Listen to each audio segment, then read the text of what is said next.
ఒక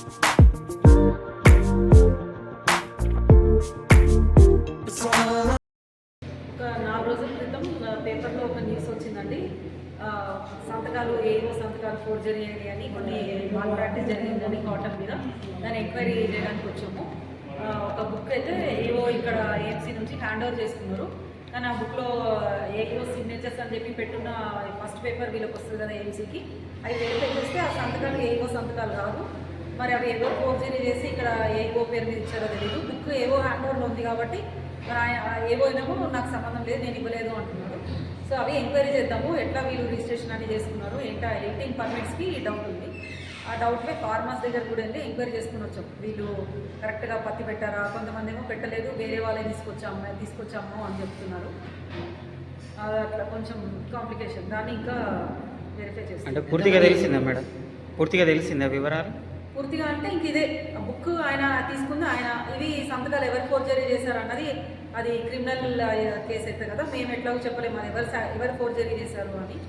ఇంకా కలెక్టర్ గారు ఏం డెసిషన్ తీసుకున్నారు. సార్ ఈ రోజు ఉన్నారా మేడం డ్యూటీలో ఉన్నారా సార్? ఆయన మీద ఏమి యాక్షన్ ఏమి ప్రపోజ్ చేయలేదు. సో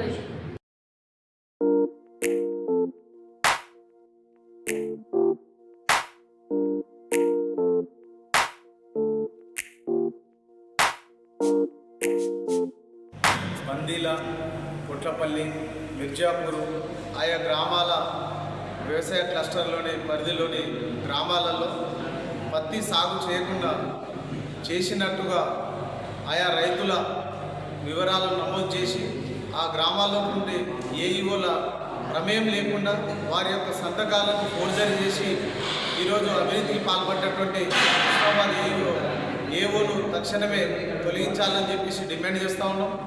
ఒక పక్క ప్రభుత్వం అప్పుడు ఎవరైతే పత్తి నమోదుకు ఎవరైతే ఆన్లైన్లో నమోదు చేసుకోలేదు వారిని మళ్ళీ పత్తి అమ్ముకోవడానికి మాన్యువల్గా రాయించడానికి ఒకటి అవకాశం ఇవ్వడం జరిగింది.